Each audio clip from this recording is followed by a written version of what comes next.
Muibi, Ya. kalian ngeh nggak kalau di minggu ini, di akhir bulan ini, ada hari yang dikenal sama beberapa atau bahkan banyak kalangan masyarakat tuh dengan nama malam Halloween. Iya, tanggal 31 Oktober kan? Betul. Malam yang dipercaya jadi hari besar bagi makhluk gaib di luar sana. Ya mungkin bisa kita sebut aja ini kayak malam satu suro, tapi lebih diterima dan dipercaya secara universal aja. Iya, iya. Malam dimana semua kejadian horor tuh mungkin banget terjadi.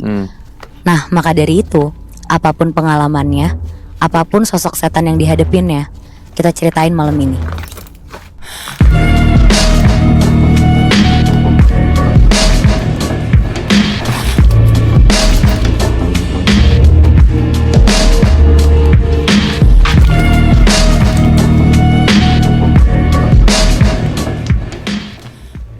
Cerita pembuka malam ini dari gue, Nat, Moy. Iya. Ini cerita dari Ika. Nama si pengirim ini langsung gue samarin karena dia nggak mau disebutin nama aslinya. Ini tentang salah satu kejadian pesugihan yang kebetulan pelakunya ini adalah sepupunya si Ika. Oh. Dan sepupunya ini kita sebut aja namanya Wahyu dan Ayu ya. Oke. Sepasang suami istri dan mereka ini punya anak perempuan. Ayu dan Wahyu ini sebenarnya bisa dibilang orang berada. Mereka punya rumah, mobil, ruko, bahkan punya toko kosmetik sendiri. Tapi ternyata di balik kekayaan yang mereka punya ini, ada sesuatu yang menyeramkan di baliknya. Usut punya usut, ternyata mereka ini bisa sesukses sekarang dan punya harta yang cukup banyak itu dari hasil pesugihan, Nat, Moy. Wow. Jadi mereka itu punya dua jenis pesugihan. Yang pertama pesugihan kandang bubrah, yang maksa mereka tiap tahun itu pasti renovasi rumah, padahal area rumah itu masih bagus, masih layak Jadinya pakai. berantakan mulu gitu ya? Iya benar, udah pernah gue bawain tuh cerita tentang pesugihan kayak gitu kan. Iya, iya. Dan yang kedua, mereka pakai pesugihan yang dimana mereka tuh harus menumbalkan nyawa orang-orang di sekitarnya. Korbannya itu bakal dibuat sakit aneh sampai akhirnya meninggal dunia. Dan kebanyakan dari mereka ini sebenarnya nggak pernah punya penyakit sekalipun. Dan kebetulan korban selanjutnya yang mereka incar di sini adalah keluarga Ika, yaitu ibunya Ika dan Ika sendiri. Oke. Jadi Ayu dan Wahyu itu mau jadiin sepupu dan tantenya sendiri itu sebagai tumbal. Gila ya.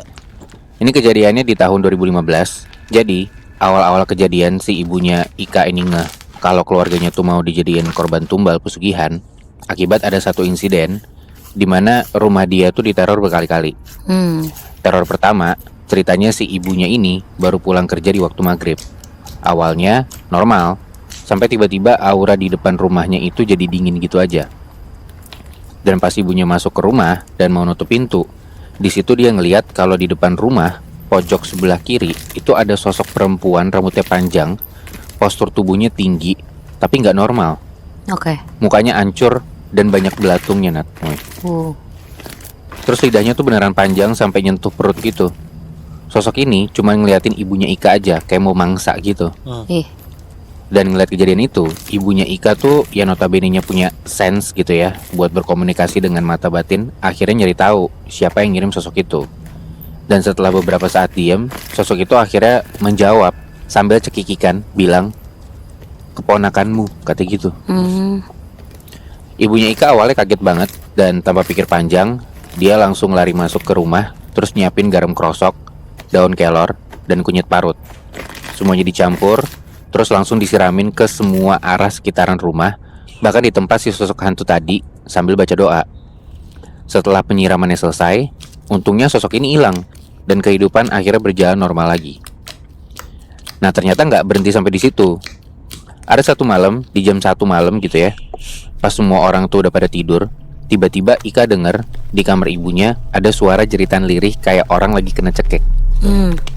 Ika penasaran dan langsung samperin lah kamar ibunya. Pas dibuka pintunya, Ika kaget banget, Nat, Moy. Ibunya ini udah kebaring di atas tempat tidur gitu ya. Tapi posisinya lehernya tuh kayak dicekek gitu. Padahal nggak ada sama sekali yang nyekek dia. Sambil terus ngerintih kayak orang mau mati gitu, Ika langsung ambil air minum, bacain doa sebisanya gitu ya. Terus langsung dikasih ke ibunya. Alhamdulillahnya beberapa saat kemudian ibunya balik normal. Katanya teror kiriman ini tuh udah makin ganas karena sampai-sampai bisa nyekek leher ibunya gitu kan. Iya, iya. Dan katanya kali ini yang datang nyekek itu bukan kuntilanak yang dilihat sebelumnya, Natmoy. Sosoknya itu beda. Ini tuh ternyata genderuwo. Wow. Badannya gede, hitam, matanya merah. Lu bayangin. Banyak setannya berarti. Nah, lu bayangin tuh, lu dicekek sama genderuwo segede itu di atas badan lu gitu. Iya, iya. Nah, alasan kenapa keluarga Ika yang jadi target ternyata karena Ayu dan Wahyu itu tahu kalau ibunya Ika itu tuh paranormal. Jadi mereka tuh berusaha buat nyingkirin terlebih dahulu biar nggak ada yang ngegagalin upaya pesugihannya mereka. Dan karena Ayu dan Wahyu itu penasaran, apa iya ibunya Ika tuh paranormal yang konon katanya sakti. Akhirnya mereka sampai ngundang Ika sekeluarga buat ikut makan bareng di rumahnya mereka. Jadi Ayu dan Wahyu ngundang Ika sekeluarga beserta ibunya yang ya dikira sakti banget itu datang ke rumah mereka. Oke. Dan pas sampai di rumahnya si Ayu dan Wahyu ini, Ika sekeluarga tuh kaget banget. Karena ternyata si Ayu dan Wahyu itu juga ngundang beberapa orang pinter untuk ngetes ibunya Ika. Anjir. Singkat cerita nih, pas mau mulai makan, semua orang yang ada di situ tuh ikut ngumpul buat doa bersama, termasuk si orang-orang pinter yang diundang. Waktu doa ini lagi berlangsung, si ibunya Ika tuh ngelirik ke salah satu orang pinter